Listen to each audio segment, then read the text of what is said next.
Hello दोस्तों, नमस्कार। तो बात कर लेते हैं दिन भर की सारी बड़ी खबरों की, जहां सबसे पहले आपको बताएंगे क्या कमला हैरिस को बनाया जाएगा अमेरिका का राष्ट्रपति। आखिर अचानक चुनाव के नतीजों के बाद क्यों उठी है ये मांग। बड़ी और बिग ब्रेकिंग न्यूज आपको बताने वाले हैं। क्या रात रात में बड़ा खेला हो गया चुनाव को लेकर। साथ ही साथ आपको बताएंगे जहां पर मणिपुर में कुकी उग्रवादी और सुरक्षा बलों में भारी एनकाउंटर की खबरें, जिसमें 11 उपद्रवी ढेर, अपना एक जवान भी हुआ घायल। जी हां, साथ ही साथ बताएंगे आधा दर्जन राज्यों में छापेमारी की है दोस्तों एनआईए ने। बताएंगे किसकी साजिश पर शिकंजा कसा है एनआईए ने। साथ ही साथ झारखंड में क्या वाकई में कमल खिलेगा, एक बहुत बड़ा सर्वे आपको चुनाव से पहले हम बताने वाले, आप भी जानकर जाएंगे चौंक। तो सारी जानकारियां सुनने के लिए वीडियो के लास्ट तक बने रहेगा। और खबरों में आगे बढ़ने से पहले अगर आप भी भारत के दुश्मनों का खात्मा चाहते हैं तो वीडियो को लाइक करके, चैनल को सब्सक्राइब करके, बेल आइकन दबा के कमेंट में जय हिंद अवश्य कहिएगा। आप बात कर लेते हैं पहली और बड़ी खबर की, जहां मणिपुर में कुकी उग्रवादियों और सुरक्षा बलों में भारी एनकाउंटर, 11 उपद्रवी हुए ढेर, एक जवान अपना हुआ घायल। दोस्तों, मणिपुर से एक बार फिर हिंसा की बड़ी खबर सामने आई है। जिरीबाम जिले में सुरक्षा बलों और कुकी उग्रवादियों के बीच बड़ी मुठभेड़ हो गई, जिससे इलाके में तनाव फैल गया। सुरक्षा बलों ने कम से कम 11 कुकी उग्रवादियों को ढेर कर दिया, तो वहीं उग्रवादियों के हमले में अपना एक जवान भी घायल हुआ है। दोस्तों, इलाके में तनाव को देखते हुए चप्पे चप्पे पर सुरक्षा बलों की मुस्तैदी बढ़ा दी गई है। जानकारी के अनुसार पहले उग्रवादियों ने सीआरपीएफ कैंप पर हमला कर दिया था, जिसके बाद दोनों ओर से मुठभेड़ शुरू हो गई। अचानक हुए इस हमले में एक जवान भी घायल हुआ। जवान को एयरलिफ्ट करके अस्पताल लेकर जाया गया। वहीं सीआरपीएफ जवानों ने 11 कुकी उग्रवादियों को मार गिराया। जी हां, आपकी जानकारी के लिए आपको बता दें, इससे पहले सोमवार सुबह मणिपुर के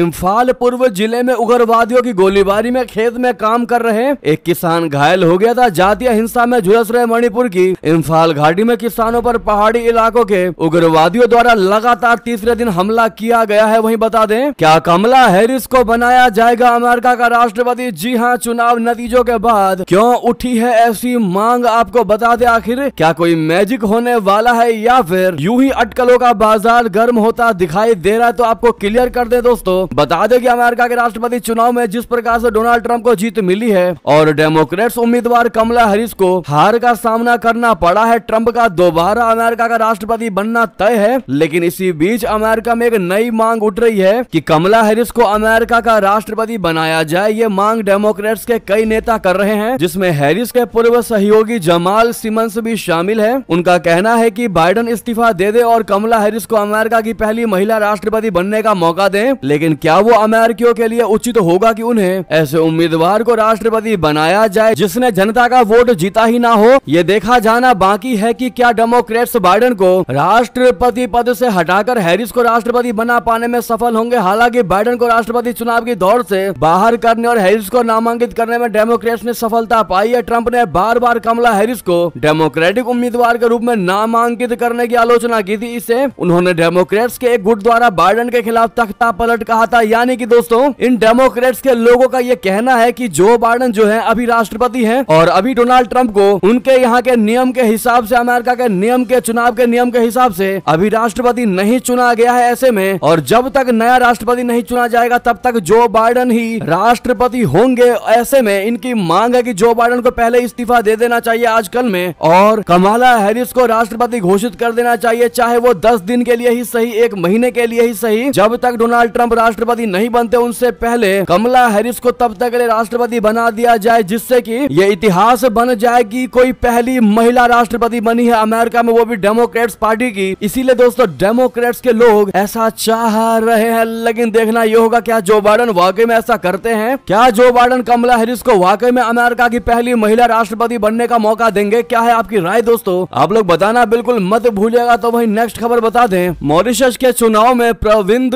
जुगनाथ ने मानी हार, नवीन राम गुलाम होंगे देश के नए प्रधानमंत्री मोदी जी ने भी दी उनको बधाई। दोस्तों, मॉरिशस के प्रधानमंत्री प्रविंद जुगनाथ ने संसदीय चुनाव में हार स्वीकार कर लिया है। उन्होंने कहा है कि उनका राजनीतिक गठबंधन बड़े नुकसान की तरफ बढ़ रहा है। 2017 से वो देश के प्रधानमंत्री थे। सोमवार को उन्होंने मीडिया से बात करते हुए कहा कि एल अलायंस लेपेप एक बड़ी हार की ओर बढ़ रहा है। मैंने देश और जनता के लिए जो कर सकता हूं वो किया। जनता ने दूसरी टीम टीम चुनने का फैसला किया है। मैं देश को शुभकामनाएं देता हूं। विपक्षी नेता नवीन राम गुलाम अपने गठबंधन अलायंस ऑफ चेंज के प्रमुख के रूप में तीसरी बार कार्यभार संभालने वाले हैं। प्रधानमंत्री मोदी ने भी उन्हें बधाई दे दी। प्रधानमंत्री मोदी ने एक पोस्ट में लिखा कि अपने दोस्त डॉक्टर राम गुलाम से गर्मजोशी भरी बातचीत हुई, उन्हें उनकी ऐतिहासिक चुनावी जीत पर बधाई दी। मैंने मॉरिशस का नेतृत्व करने में उनकी बड़ी सफलता की कामना की और भारत आने का न्योता दिया। हमारी विशेष और अनूठी साझेदारी को मजबूत करने के लिए मिलकर काम करने को तत्पर हैं। दोस्तों वहीं बता दें, वहीं जापान के संसदीय चुनाव में हार गई पार्टी बावजूद इसके शिगेरू इशिबा बन गए दोबारा से प्रधानमंत्री जापान के। जी हां, जापान की संसद ने शिगेरू इशिबा को सोमवार को एक बार फिर देश का प्रधानमंत्री चुन लिया। इशिबा के नेतृत्व वाले सत्तारूढ़ गठबंधन को पिछले 2 दिनों में 1 दशक से भी अधिक समय में अपनी सबसे बड़ी चुनावी हार का सामना करना पड़ा था, जिससे उन्हें शपथ लेने के लगभग 1 महीने बाद ही दूसरी कैबिनेट का गठन के लिए मजबूर होना पड़ा था। इशिबा नीत लिबरल डेमोक्रेटिक पार्टी और उसकी सहयोगी कोमिटो ने 27 अक्टूबर को हुए चुनाव में 465 सदस्यीय निचले सदन में बहुमत खो दिया था। एलडीपी नेताओं पर लगे भ्रष्टाचार के आरोपों के खिलाफ पार्टी की सुस्त कार्रवाई को सत्तारूढ़ गठबंधन की चुनावी हार की मुख्य वजह माना गया था। आम चुनाव के 30 दिन के भीतर नए नेता के चयन के लिए जरूरी मतदान के लिए सोमवार को संसद का विशेष सत्र बुलाया गया। वहीं बता दें, अलकायदा की साजिश पर एनआईए का शिकंजा, बिहार बंगाल समेत आधा दर्जन राज्यों में बड़ी छापेमारी। जी हां, जांच एजेंसी एनआईए ने सोमवार को जम्मू कश्मीर, कर्नाटक, पश्चिम बंगाल, बिहार, त्रिपुरा और असम के विभिन्न स्थानों पर रेड किया। बता दें कि बताया जा रहा है कि ये छापेमारी एनआईए की 2023 के एक मामले की जांच का हिस्सा है। उसमें गिरफ्तार लोगों की अलकायदा के आतंकियों के साथ भारत के खिलाफ साजिश रचने का आरोप है। साजिश बांग्लादेश में रची गई थी। इस साजिश का उद्देश्य आतंकी गतिविधियों को बढ़ाना और भारत में भोले भाले युवाओं को बरगलाना शामिल है। साथ ही बता दें, भारत श्रीलंका के रिश्तों में नई उड़ान, रामायण के संग यात्रा करने का मौका। जी हां, श्रीलंकन एयरलाइंस ने भारतीयों को लुभाने के लिए एक नया वीडियो विज्ञापन जारी किया है, जिसमें रामायण की महत्वपूर्ण सांस्कृतिक धरोहरों का उल्लेख किया गया है। इस 5 मिनट के वीडियो में एक दादी अपने पोते को रामायण की कहानियों के माध्यम से श्रीलंका में स्थित ऐतिहासिक स्थलों के बारे में जानकारी देती है। भारत और श्रीलंका के बीच की गहरी सांस्कृतिक कड़ी का जिक्र करते हुए विज्ञापन में दिखाया गया है कि दादी अपने पोते को विभिन्न स्थलों के बारे में बताते हुए रामायण के संदर्भ में महत्वपूर्ण जानकारी साझा करती है। इसमें रावण की गुफा, सीता अम्मान मंदिर और राम सेतु जैसे स्थलों का उल्लेख शामिल है। जी हाँ दोस्तों, इस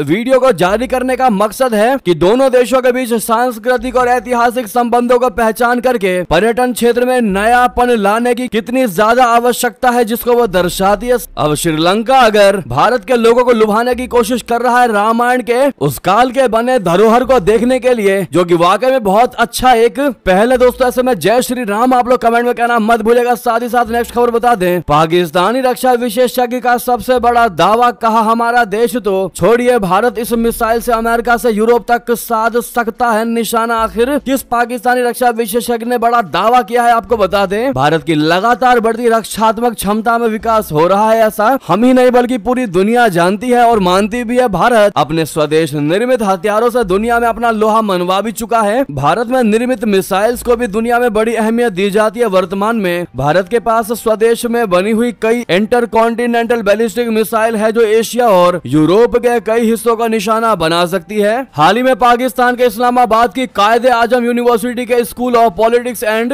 इंटरनेशनल रिलेशंस में एक रक्षा विशेषज्ञ प्रोफेसर जफर नवाज जसपाल ने इसको लेकर बड़ा दावा कर दिया। उन्होंने कहा कि भारत एक नए मिसाइल सिस्टम सूर्या के एक ICBM को विकसित करने पर काम कर रहा है, जो अमेरिका और ब्रिटेन जैसे कई पश्चिमी देशों को भी निशाना बना सकता है। जी हाँ दोस्तों, इस प्रोफेसर द्वारा जारी किए गए इस बयान से वाकई पाकिस्तान की भी हलक सूख गई होगी, क्योंकि खुद पाकिस्तान के प्रोफेसर ये दावा करते नजर आ रहे हैं और भारत की तो बात ही अलग है। साथ ही साथ आपको बता दें, बंकर में छिपकर काम कर रहे इजरायली पीएम नेतन्याहू, ईरान के हमले का है डर, बेडरूम तक पहुंच गया था हिजबुल्लाह का ड्रोन, आपको याद होगा। बता दें इजरायल के प्रधानमंत्री बेंजामिन नेतन्याहू को ईरान के हमले का डर सता रहा है। इजरायली मीडिया रिपोर्ट में बताया गया है कि नेतन्याहू सुरक्षा अधिकारियों के निर्देश के अनुसार ज्यादातर समय प्रधानमंत्री कार्यालय के बेसमेंट में बने एक मजबूत कमरे से काम कर रहे हैं। पिछले महीने सीजेरिया में उनके निजी आवास पर हिजबुल्लाह के ड्रोन हमले के बाद उन्हें सुरक्षा वाले बेसमेंट स्तर के कमरे का उपयोग करने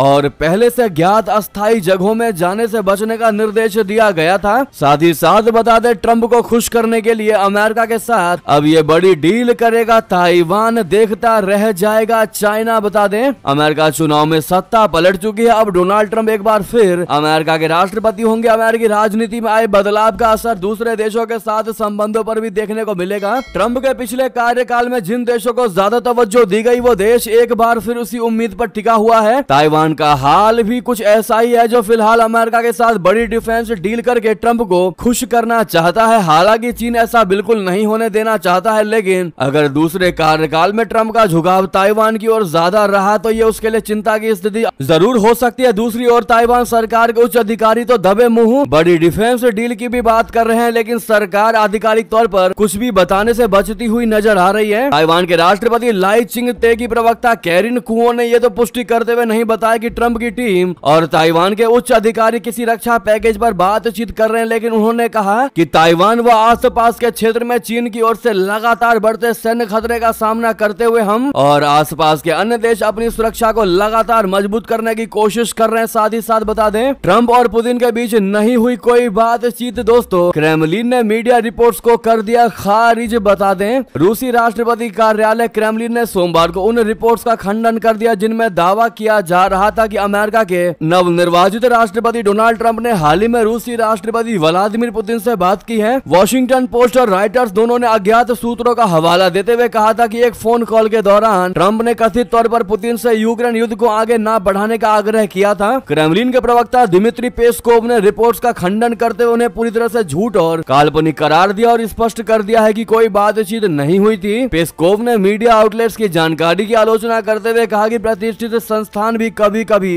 अनवेरिफाइड रिपोर्ट्स प्रकाशित करती है। दोस्तों आपको बता दें कि ये खबर कल दिन से ही निकल कर सामने आ रही थी, लेकिन फिर भी दोस्तों हमने ये खबर आपको नहीं बताया क्योंकि इसमें सत्यता नहीं थी। लेकिन अब जो सत्यता निकल कर सामने आ रही है वो वाकई में बताता है कि डोनाल्ड ट्रंप की कोई भी बातचीत नहीं हुई व्लादिमीर पुतिन से। जी हाँ, ऐसे ही सच्ची खबरों को पाने के लिए दोस्तों अगर चैनल पर पहली बार आए हैं तो सब्सक्राइब जरूर कर लीजिएगा। जी हाँ, साथ ही साथ नेक्स्ट खबर बता दें जेलेंस्की की मदद के लिए जाते जाते जो बाइडेन करके जाएंगे ये बड़ा काम, डोनाल्ड ट्रंप को लगेगा क्या झटका। बता दें जो बाइडेन जनवरी में पद छोड़ने से पहले यूक्रेन के लिए अरबों डॉलर की एक और किस्त फाइनल करके जाएंगे जनवरी में। ट्रंप के पद संभालने के बाद वो इस एग्रीमेंट से छेड़छाड़ नहीं कर पाएंगे और यूक्रेन को तय समय पर ये राशि दी जाएगी। अमेरिका के राष्ट्रीय सुरक्षा सलाहकार जैक सुलिवन ने इंटरव्यू के दौरान बताया कि रशिया से युद्ध के बीच यूक्रेन की मदद के लिए बाइडेन सरकार आखिरी समय तक जेलेंस्की का समर्थन करती रहेगी। साथ ही साथ बता दें रूसी उप प्रधानमंत्री डेनिस मंटूरोव से मिले प्रधानमंत्री नरेंद्र मोदी जी। व्यापार, ऊर्जा जैसे मुद्दों पर हुई चर्चा। दोस्तों रशिया के प्रथम उप प्रधानमंत्री डेनिस मंटूरोव भारत के दौरे पर है। सोमवार को उप प्रधानमंत्री डेनिस मंटूरोव ने प्रधानमंत्री नरेंद्र मोदी से मुलाकात की। दोनों ही नेताओं ने व्यापार एवं आर्थिक संबंधों, ऊर्जा और संपर्क जैसे विभिन्न क्षेत्रों में सहयोग बढ़ाने पर विचारों का आदान प्रदान किया। इससे विदेश मंत्री एस जयशंकर जी और डेनिस मंटूरोव ने मुंबई में भारत रशिया बिजनेस फोरम में रूसी और भारतीय व्यवसायियों के प्रतिनिधियों से मुलाकात की। यह मुलाकात मंगलवार को नई दिल्ली में आयोजित होने वाले अंतर सरकारी रूसी भारतीय आयोग के 25वें सत्र से पहले हुई। जी हाँ, वहीं आपको बता दें युद्ध विराम दिवस समारोह में भाग लेने पहुंचेंगे पीएम स्टारमर, मैक्रोन के साथ करेंगे द्विपक्षीय वार्ता। जी हाँ, ब्रिटेन के प्रधानमंत्री कीर स्टारमर फ्रांस में हुए प्रथम विश्व युद्ध विराम दिवस समारोह में भाग लेने पहुंचे हैं। वे पहले ऐसे ब्रिटिश प्रधानमंत्री हैं जो द्वितीय विश्व युद्ध के बाद इस समारोह में शामिल हुए हैं। बताया जाता है कि प्रथम विश्व युद्ध के इस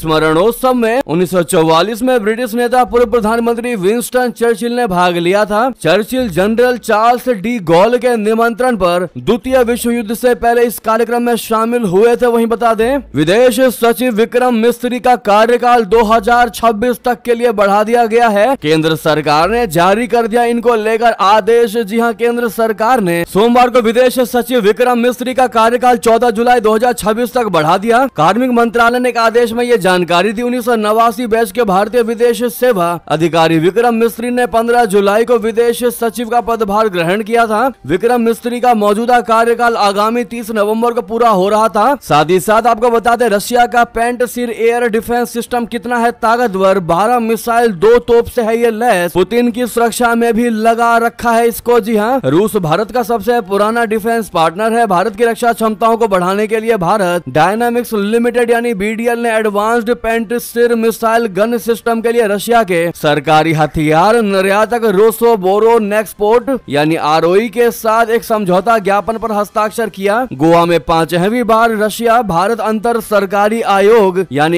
इरिग सब ग्रुप की मीटिंग में इस समझौता ज्ञापन पर हस्ताक्षर किए गए। दोस्तों, पेंटसिर मिसाइल गन सिस्टम एक बहुमुखी और मोबाइल प्लेटफॉर्म है जिसको सैन्य प्रतिष्ठानों और महत्वपूर्ण बुनियादी ढांचे को हवाई हमले से बचाने के लिए डिजाइन किया गया है। वहीं बता दें, खालिस्तानी आतंक का फिर एक बार घिनौना चेहरा आया सबके सामने। आतंकी पन्नू ने दे दी इस बार राम मंदिर अयोध्या वाले समेत अन्य मंदिरों पर हमले की धमकी। जी हां, प्रतिबंधित सिख फॉर जस्टिस संगठन द्वारा जारी एक वीडियो में गुरुपतवंत सिंह पन्नू ने 16 और 17 नवंबर को हमले की चेतावनी दी है। पन्नू ने अयोध्या में श्री राम जन्मभूमि पर बने राम मंदिर समेत अन्य हिंदू मंदिरों को निशाना बनाने की धमकी दी है। कनाडा में अलगाववाद और उग्रवाद को बढ़ावा मिलने के बाद प्रतिबंधित खालिस्तानी आतंकी संगठन लगातार भारत के लिए जहर उगलते रहते हैं। कनाडा में हिंदू मंदिरों पर हमलों को लेकर भारत की बयानबाजी और रिएक्शन जरूर आता है, इस बार भी आया। दरअसल पन्नू ने क्या धमकी दी आपको बता दें। पन्नू ने बयान जारी करते हुए कहा कि हम हिंसक हिंदुत्व विचारधारा की जन्मस्थली अयोध्या की नींव को हिला देंगे। अब ऐसे में दोस्तों, इतना सब कुछ होने के बावजूद भी पन्नू पर कोई एक्शन नहीं ले रही है कनाडा की सरकार। ये बड़ा ही शर्मनाक बात है और इससे ट्रूडो की पोल भी खुलती है और सबके सामने खुली किताब बन चुके हैं ट्रूडो की हम खालिस्तानी को सपोर्ट करते हैं। हम क्लियरली बता रहे हैं, जी हाँ दोस्तों, इन पर एक्शन ना लेना यही चीजें दर्शाती है कि ट्रूडो इन खालिस्तानियों का सपोर्ट करते हैं। साथ ही साथ बता दें, पाकिस्तान की गीदड़ भभकी चैंपियंस ट्रॉफी से पहले भारत के खिलाफ चलेगा ये बड़ी चाल। जी हाँ, चैंपियंस ट्रॉफी 2025 को लेकर एक बार फिर भारत और पाकिस्तान आमने सामने है, मगर ये जंग मैदान के बाहर चल रही है। दरअसल चैंपियंस ट्रॉफी अगले साल के शुरुआत में पाकिस्तान की मेजबानी में होनी है, मगर भारतीय क्रिकेट कंट्रोल बोर्ड बोले तो BCCI ने यह साफ कर दिया है कि वो अपनी टीम को पाकिस्तान दौरे पर नहीं भेजेगा। इस फैसले से पाकिस्तान क्रिकेट बोर्ड पूरी तरीके से बौखला गया है। इंटरनेशनल क्रिकेट काउंसिल यानी ICC ने PCB को